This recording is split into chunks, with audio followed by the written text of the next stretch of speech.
Hi hello ಎಲ್ರಿಗೂ ನಮಸ್ಕಾರ. Welcome back to Sandhya Shetty's kitchen. ಇವತ್ತಿನ ವಿಡಿಯೋದಲ್ಲಿ ಟೇಸ್ಟಿ ಆಗಿರುವಂಥ ಮಶ್ರೂಮ್ ಪಲಾವ್ ರೆಸಿಪಿನ ಶೇರ್ ಮಾಡ್ತಾ ಇದ್ದೀನಿ. ಬೆಳಗಿನ ಹೊತ್ತು ತಿಂಡಿಗಿರ್ಬೋದು ಅಥವಾ ಮಧ್ಯಾಹ್ನದ ಹೊತ್ತು ಲಂಚ್ಗಿರ್ಬೋದು, ಕ್ವಿಕ್ಕಾಗಿ ಏನಾದರೂ ರೆಸಿಪಿ ಮಾಡ್ಕೊಳ್ಬೇಕು ಅಂದರೆ ಈ ರೀತಿ ಮಶ್ರೂಮ್ ಪಲಾವನ್ನ ರೆಡಿ ಮಾಡ್ಕೊಳ್ಬೋದು. ಇದಕ್ಕೆ ಯಾವುದೇ ರೀತಿ ತರಕಾರಿ ಬೇಕಾಗಿಲ್ಲ, ಕ್ವಿಕ್ಕಾಗಿ ರೆಡಿ ಮಾಡ್ಕೊಳ್ಬೋದು. ಹಾಗೆಯೇ ರುಚಿ ಕೂಡ ಚೆನ್ನಾಗಿ ಬರುತ್ತೆ.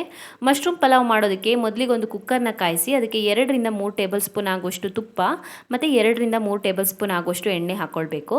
ಎಣ್ಣೆ ಮತ್ತು ತುಪ್ಪ ಚೆನ್ನಾಗಿ ಕಾದ ನಂತರ ಅದಕ್ಕೆ ಗರಂ ಮಸಾಲೆ ಐಟಮ್ಸನ್ನು ಸೇರಿಸ್ಕೊಳ್ಬೇಕು. ನಾನಿಲ್ಲಿ ಒಂದು ಸಣ್ಣ ಪ್ಯಾಕೆಟಲ್ಲಿ ಫುಲ್ ಗರಂ ಮಸಾಲೆ ಐಟಮ್ಸ್ನ ತೊಗೊಂಡಿದ್ದೀನಿ.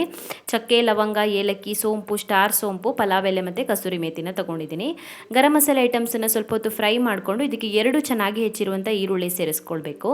ಈರುಳ್ಳಿ ಗೋಲ್ಡನ್ ಬ್ರೌನ್ ಕಲರ್ಗೆ ಬರಬೇಕು, ಅಲ್ಲಿವರೆಗೂ ಫ್ರೈ ಮಾಡ್ಕೊಳ್ಬೇಕು. ಈರುಳ್ಳಿ ಚೆನ್ನಾಗಿ ಫ್ರೈ ಆಗಿದೆ. ಇವಾಗ ಇದಕ್ಕೆ 3 ಹಸಿಮೆಣಸಿನ್ಕಾಯಿ ಹಾಕ್ಕೊಳ್ತಾ ಇದ್ದೀನಿ, ಕಡಿಮೆ ಖಾರ ಇರುವಂಥದ್ದು. ಹಾಗೆಯೇ ಅರ್ಧ ಚಮಚ ಆಗುವಷ್ಟು ಶುಂಠಿ ಬೆಳ್ಳುಳ್ಳಿ ಪೇಸ್ಟನ್ನು ಹಾಕ್ಕೊಂಡಿದ್ದೀನಿ. ಸ್ವಲ್ಪ ಹೊತ್ತು ಫ್ರೈ ಮಾಡ್ಕೊಳ್ಳೋಣ. ಇದನ್ನು ಒಂದು 30 ಸೆಕೆಂಡ್ಸ್ ಫ್ರೈ ಮಾಡಿಕೊಂಡ್ರೆ ಸಾಕಾಗುತ್ತೆ. ಸೊ ಹಸಿಮೆಣಸಿನ್ಕಾಯಿನ ಸ್ವಲ್ಪ ಹೊತ್ತು ಫ್ರೈ ಮಾಡ್ಕೊಂಡ ನಂತರ ಇದಕ್ಕೆ ಇವಾಗ 1 ಮುಷ್ಟಿ ಆಗುವಷ್ಟು ಪುದೀನ ಎಲೆಗಳನ್ನು ಹಾಕ್ಕೊಂಡಿದ್ದೀನಿ. ಹಾಗೆಯೇ 1 ಮುಷ್ಟಿ ಆಗುವಷ್ಟು ಚೆನ್ನಾಗಿ ಹೆಚ್ಚಿರುವಂಥ ಕೊತ್ತಂಬರಿ ಸೊಪ್ಪನ್ನು ಹಾಕ್ಕೊಳ್ಬೇಕು. ಚೆನ್ನಾಗಿ ಫ್ರೈ ಮಾಡ್ಕೊಳ್ಳೋಣ. ಇದರಲ್ಲಿರುವಂಥ ಹಸಿ ವಾಸನೆ ಹೋಗಬೇಕು, ಅಲ್ಲಿವರೆಗೂ ಫ್ರೈ ಮಾಡ್ಕೊಳ್ಬೇಕು. ಇದಕ್ಕೆ ಇವಾಗ 200 ಗ್ರಾಮ್ ಆಗುವಷ್ಟು ಮಶ್ರೂಮನ್ನು ಹಾಕ್ಕೊಳ್ಬೇಕು. ಮಶ್ರೂಮದು ಪ್ಯಾಕೆಟ್ ಬರುತ್ತಲ್ಲ 200 ಗ್ರಾಮ್ದು, ಅದು ಫುಲ್ ಹಾಕ್ಕೊಂಡಿದ್ದೀನಿ. ಮಶ್ರೂಮನ್ನು ಕ್ಲೀನ್ ಮಾಡಿಬಿಟ್ಟು ಹಾಕ್ಕೊಳ್ಬೇಕು. ರುಚಿಗೆ ತಕ್ಕಷ್ಟು ಉಪ್ಪನ್ನು ಹಾಕ್ಕೊಳ್ಬೇಕು. ಹಾಗೆಯೇ 1/4 ಚಮಚ ಆಗುವಷ್ಟು ಕಾಳು ಮೆಣಸಿನ ಪುಡಿನ ಸೇರಿಸ್ಕೊಳ್ಬೇಕು. ಬ್ಲ್ಯಾಕ್ ಪೆಪ್ಪರ್ ಪೌಡರ್ನ 1/4 ಟೇಬಲ್ ಸ್ಪೂನ್ ಆಗುವಷ್ಟು ಹಾಕ್ಕೊಂಡಿದ್ದೀನಿ. ಚೆನ್ನಾಗಿ ಫ್ರೈ ಮಾಡ್ಕೊಳ್ಳೋಣ. ಇದನ್ನು ಮಶ್ರೂಮ್ ಬೆಂದು ಸಾಫ್ಟ್ ಆಗಬೇಕು, ಅಲ್ಲಿವರೆಗೂ ಫ್ರೈ ಮಾಡ್ಕೊಳ್ಬೇಕು. ಒಂದು 2 3 ನಿಮಿಷ ಆದ್ರೂ ಬೇಕಾಗ್ಬೋದು. 2 3 ನಿಮಿಷದವರೆಗೂ ಫ್ರೈ ಮಾಡ್ಕೊಳ್ಬೇಕು. ಬೆಂದಾಗ ಸ್ವಲ್ಪ ಶ್ರಿಂಕ್ ಆಗುತ್ತೆ, ಮಶ್ರೂಮ್ ಚಿಕ್ಕದಾಗುತ್ತೆ ಸೈಜಲ್ಲಿ.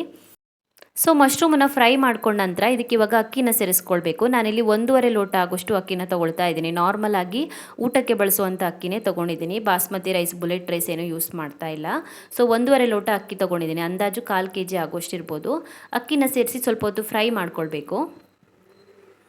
ಅಕ್ಕಿನ ಫ್ರೈ ಮಾಡ್ಕೊಂಡ ನಂತರ ಇದಕ್ಕೆ ಇವಾಗ ನಾನು 1 ಲೋಟ ಆಗುವಷ್ಟು ಹಾಲನ್ನು ಹಾಕ್ಕೊಳ್ತಾ ಇದ್ದೀನಿ. ಹಾಲು ಹಾಕಿದರೆ ಇನ್ನೂ ಕೂಡ ರುಚಿಯಾಗಿ ಬರುತ್ತೆ. ಬೇಕಿದ್ರೆ ಪೂರ್ತಿ ನೀರನ್ನೇ ಹಾಕ್ಕೊಳ್ಬೋದು. ಸೊ 1 ಲೋಟ ಹಾಲು ಮತ್ತು 2 ಲೋಟ ಆಗುವಷ್ಟು ನೀರನ್ನು ಹಾಕ್ಕೊಂಡಿದ್ದೀನಿ. 1.5 ಲೋಟಕ್ಕೆ 3 ಲೋಟ ಆಯಿತು. ಇದಕ್ಕೆ ಇವಾಗ ರುಚಿಗೆ ತಕ್ಕಷ್ಟು ಉಪ್ಪನ್ನು ಸೇರಿಸ್ಕೊಳ್ಬೇಕು. ಮತ್ತು ಹುಳಿಗೆ ಅರ್ಧ ನಿಂಬೆಹಣ್ಣನ್ನು ಹಾಕ್ಕೊಳ್ಬೇಕು. ನಾವಿಲ್ಲಿ ಟೊಮ್ಯಾಟೊ ಹಾಕಿಲ್ಲ ಮತ್ತು ಮೊಸರು ಹಾಕಿಲ್ಲ. ಹುಳಿಗೆ ಸ್ವಲ್ಪ ನಿಂಬೆಹಣ್ಣು ಬೇಕಾಗತ್ತೆ. ಅರ್ಧ ನಿಂಬೆಹಣ್ಣನ್ನು ಹಿಂಡ್ಕೊಂಡಿದ್ದೀನಿ. ಚೆನ್ನಾಗಿ ಮಿಕ್ಸ್ ಮಾಡ್ಕೊಳ್ಳೋಣ.